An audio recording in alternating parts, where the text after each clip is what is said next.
جنہیں ایک مدت تک برہنہ رکھا گیا، سلام ہو اس بی بی پر جو کبھی اپنے بچوں پر نہیں روئی، اس لیے کہ اگر زینب روئیں تو رباب کے لیے کون سہارا بنے گا، اگر زینب روئیں تو ام لیلہ کے لیے کون سہارا بنے گا۔ بچوں کے سر برابر سے گزر جاتے تھے اور میری بیوی برداشت کر جاتی تھی۔ اس سینے میں ماں کا کلیجہ تھا۔ جب پہنچی ہیں نا مدینے اور اپنے گھر گئی ہیں، اون و محمد کی چیزوں پر نظر پڑی ہے، خالی مسندیں بچھی ہوئی دیکھی ہیں تو میری بیوی بلند آواز سے گریہ کرنے لگی۔ حضرت عبداللہ کے سوال پر جواب دیا، عبداللہ تمہارے بچوں نے سلام بھیجا ہے۔ عزادارو، شام سے رہائی کے کئی اسباب تاریخ نے لکھے ہیں، ان میں سے ایک سبب یہ بھی ہے کہ امام سجاد ترے زندان پر زنجیروں میں جکڑے بیٹھے ہیں۔ جنگل سے ایک شکاری ہرن کا شکار کر کے گزر رہا ہے۔ ہرن نے مڑ کر امام کو سلام کیا۔ امام نے شکاری کو آواز دے کر کہا، بھائی اسے چھوڑ دے، اس کے چھوٹے بچے ہیں، یہ دودھ پلا کر واپس آ جائے گی، یہ مجھ سے فریاد کر رہی ہے کہ میرے بچوں کو بھوک کا وقت ہے۔ رونے آئے ہیں عزادارو؟ یہ گفتگو تو امام سجاد کر رہے ہیں، زندان میں رباب جیسی ماں بھی تو ہے جس کا علی اصغر بھوکا مارا گیا، اجرکم اللہ۔ یہ شکاری کہتا ہے کہ آپ کون ہیں؟ ہاتھوں میں تو زنجیر ہے، پیروں میں تو بیڑیاں ہیں، آپ بات کر رہے ہیں کہ یہ ہرن بچوں کو دودھ پلا کر واپس آ جائے گی۔ امام نے کہا، ہم پر اعتماد کر لو، اسے کچھ دیر کے لیے چھوڑ دو، یہ واپس آئے گی، ہم ضمانت لیتے ہیں۔ اس نے آزمانے کے لیے ہرن کی رسی چھوڑ دی، یہ جانور جنگل میں چلا گیا، کچھ دیر کے بعد لوٹا، پہلے امام کے پیروں کا بوسہ لیا اور گردن جھکا کر شکاری کے سامنے کھڑا ہو گیا۔ امام نے فرمایا، اسے رسی ڈال دو اور اسے لے جاؤ، ہم نے نہیں کہا تھا یہ واپس آئے گی؟ بیٹھ گیا پیروں میں، آپ کون ہیں؟ امام نے فرمایا، میں زین العابدین ہوں، علی ابن الحسین ہوں، حجت خدا ہوں، امام وقت ہوں۔ عزادارو، اس نے جا جا کر پیغام پہنچائے کہ شام کے زندان میں کسے اسیر کیا ہوا ہے۔ شام کے دیہاتوں سے بغاوتوں کے اظہار ہونے لگے۔ ایک تو سبب یہ لکھا ہوا ہے، اور دوسرا سبب یزید کا خواب ہے۔ اور عزادارو، وہ کیفیت کیسی تھی کہ جب زندان سے سکینہ کے رونے کی آواز آ رہی تھے، اجرکم اللہ،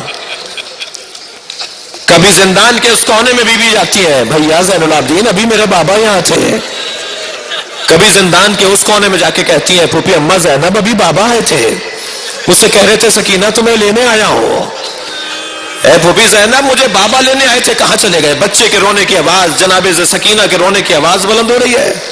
ادھر دربار کے اندر اس کے خواب میں اور استراحت میں خلل پڑتا ہے، سر حسین بھیج دیا، تشت لا کے رکھا گیا، رات کی تاریکی ہے، رومال ہٹایا، پوچھا، بھیا زین العابدین یہ کس کا سر ہے؟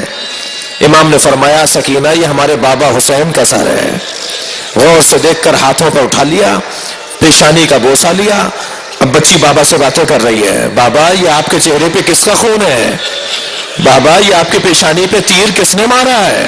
بابا یہ آپ کی رگیں کس نے کاٹی ہیں؟ بابا یہ آپ کے چہرے پہ خون کیسا ہے؟ پھر کہتی ہے، بابا مجھ سے بھی پوچھئے، میرے گوشوارے اتار لیے گئے، بابا مجھے تماچے مارے گئے، بابا میرا دامن جلا دیا گیا۔ یہ کہہ کر جناب سکینہ امام حسین کے لبوں پر لب رکھ دیتی ہیں، کچھ دیر کے بعد آواز بند ہو جاتی ہے، اجرکم اللہ۔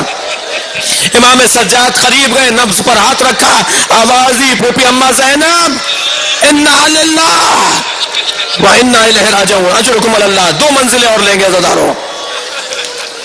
यजीद ने इमाम सज्जाद से कहा मैं आपको रिहा करना चाहता हूं। अल्लाहु अकबर। फतह नुसरत का उन्वान देखिए। इमाम ने फरमाया मैं अपनी फूफी ज़ैनब से पूछूंगा। पलट कर आए, फूफी अम्मा यजीद हमें रिहाई की खबर दे रहा है। मेरी बीवी ने फरमाया मैं नहीं रिहा होना चाहती, मेरे 3 मुतालबात हैं। सबसे पहला मुतालबा यह है कि हमारा सामान, हमारा असबाब, हमारे तबर्रुकात वापस किए जाएं। और दूसरा मुतालबा यह है, अजरुकुम अल्लाह, दूसरा मुतालबा हमारा यह है कि हमें एक घर दिया जाए जहां हम मातम करें, जहां मैं अपने भाई हुसैन का मातम और अज़ादारी करूं। मोहतरम सुनने वालों, अपने घर में चाहे 2 महीने 8 दिन में एक मजलिस करें, मगर घर में मजलिस जरूर किया करें, इसलिए कि घर जिसमें हुसैन का मातम हो, ज़ैनब की तमन्ना है। अजरुकुम अल्लाह। जनाबे ज़ैनब वो घर पसंद करती हैं जहां अज़ादारी होती हो। मेरी बीबी ने अजरुकुम अल्लाह फरमाया मुझे घर चाहिए जहां मैं अपने भाई की अज़ादारी करूं। और तीसरा मुतालबा यह है हमारे साथ कोई एक शख्स किया जाए जो हमें मदीने तक पहुंचा के आए, जो रस्तों से आशना हो। यजीद ने कहा ज़ैनुल आबिदीन 2 मुतालबात पूरे करूंगा, घर ले लीजिए, मातम कीजिए, अज़ादारी कीजिए, और बशीर इब्न जज़लम को आपके हमरा करूंगा जो मदीने पहुंचा के आएगा। मगर तबर्रुकात और असबाब कोई लूट कर कहीं ले गया, कोई लूट कर कहीं ले गया, मैं ये सामान कैसे लौटाऊंगा? आप मुझे रकम बताइए, मैं रकम देने को तैयार हूं। इमाम बैठे हुए थे, खड़े हो गए। इमाम ने फरमाया तेरे पास वो दौलत कहां है जो उस कुर्ते की कीमत अदा कर सके जो मेरी दादी ज़हरा ने मेरे बाबा के लिए सिया था? तेरे पास वो कीमत कहां है जो उस चादर की अदा कर सके जो ज़ैनब के सर से उतारी गई थी? अजरुकुम अल्लाह। जनाबे ज़ैनब कुबरा ने 3 मुतालबात रखे, एक घर दिया गया। मेरी बीवी ने 10 दिन उस घर में मातम किया है, पुरसा लिया है, अज़ादारी होती रही है। तबर्रुकात में से कुछ चीजें वापस आई हैं, सर आए हैं शोहदा के। उसके बाद जब काफिला तैयार होने लगा, बस 2 जुमले 2 मंजिलें हो रहे हैं मसाइब के बाब में। जब काफिला तैयार होने लगा तो जनाबे सैयद सज्जाद ने जनाबे ज़ैनब से कहा फूफी अम्मा महमिलें आ चुकी हैं। बीबी ने उन महमिलों को आकर देखा तो सुर्ख रंग के कपड़े महमिलों पर लगे हुए थे, रंग बरंगे कपड़ों से महमिलें बनी हुई थी। जनाबे ज़ैनब ने फरमाया सैयद सज्जाद मैं इन महमिलों में नहीं बैठूंगी। इजअलूहा सौदा हत्ता यालम अन्नास नहनु फी अज़ाए औलाद ज़हरा। ए ज़ैनुल आबिदीन काले कपड़ों में तब्दील करवाओ, इन महमिलों पर काले कपड़े लगवाओ ताकि जहां जहां से सवारियां जाएं लोग समझ लें कि औलाद ज़हरा के अज़ादार जा रहे हैं। इन जुलूसों का फलसफा समझ लिया जनाबे ज़ैनब ने क्यों काले कपड़े लगवाए। फरमाया इजअलूहा सौदा, इन्हें काले कपड़ों में तब्दील करवाओ ताकि जहां जहां से सवारियां जाएं लोग समझ जाएं कि औलाद ज़हरा के अज़ादार जा रहे हैं। महमिलें तब्दील करवाई गई। जनाबे ज़ैनब से आकर कहा फूफी अम्मा बैठाना शुरू कीजिए, सबको सवार करवाइए। कुछ देर के बाद इमाम सज्जाद ने पूछा फूफी अम्मा क्या सब बैठ चुके?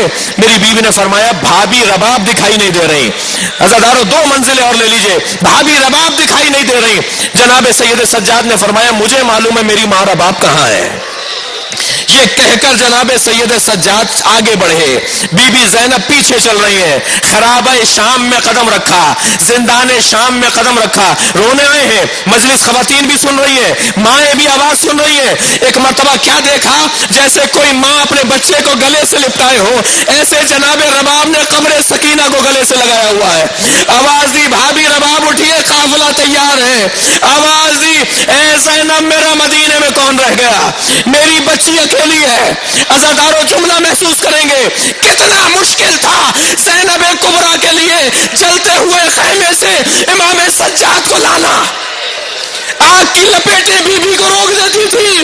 रावी कहता है ज़ैनब आगे बढ़ती थी, आग की लपेटें रोक देती थी। कुछ देर के बाद क्या देखा, पुष्प पर कुछ उठाकर लाई है। जब करीब जाकर देखा तो ज़ैनुल आबिदीन इमाम थे, जिन्हें जनाबे ज़ैनब जलते हुए खैमे से लेकर आई। कितना मुश्किल था जनाबे ज़ैनब के लिए जलते हुए खैमे से इमाम सज्जाद को बाहर लाना, उससे कहीं ज्यादा मुश्किल था इमाम सज्जाद के लिए कब्र सकीना से रबाब को उठाना। मेरी बीवी को लेकर आते थे, बीवी फिर पलट जाती थी, बीवी फिर पलट जाती थी। मेरी सकीना के लिए इसे मदीना बहुत याद आता था। अजरुकुम अल्लाह, अजरुकुम अल्लाह। لائے جناب رباب کو محمل میں بٹھایا، قافلہ چلنے لگا۔ جب شام کے رستے سے گزرتے ہوئے ایک چوراہے پر پہنچا، شام کی دیہات کی عورتوں نے آواز دی، الوداع یا زینب، الوداع یا زینب۔ میری بیوی نے محمل کا پردہ ہٹایا۔ آپ میں سے بہت سے لوگ ہیں جو شام گئے زیارت کرنے، اللہ آپ سب کو جناب سکینہ کی زیارت کی قبر نصیب ہو، قبر کی زیارت نصیب ہو۔ آپ جب اب جائیں زیارت کرنے تو جناب سکینہ کی جالی سے قبر سکینہ کی زیارت ضرور کیجیے گا۔ جناب سکینہ کی قبر پر کھلونے پڑے ہوتے ہیں، جناب سکینہ کی قبر پر گڑیاں پڑی ہوتی ہیں۔ آج بھی شام کے دیہات کی عورتیں آتی ہیں اور کھلونے ڈال کے کہتی ہیں تمہاری دادی تمہاری پھوپھی سے وعدہ کیا تھا۔ میری بیوی نے محمل کا پردہ ہٹایا، اے شام کی عورتوں ہم پر ایک احسان کرو گی؟ کہا بیوی حکم کریں گی۔ بیوی سکینہ کی قبر کا اشارہ کیا، ہماری سکینہ کو اکیلا نہ چھوڑنا۔ آج بھی سکینہ اور زینب کی قبر شام میں فتح کا اعلان کر رہی ہے، واہ حسینہ واہ محمدہ، یا حسین یا حسین۔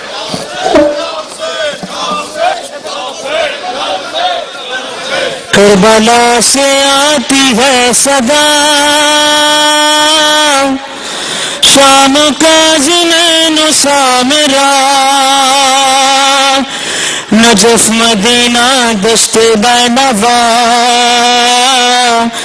ہے یہ زیر زیر کی صدا۔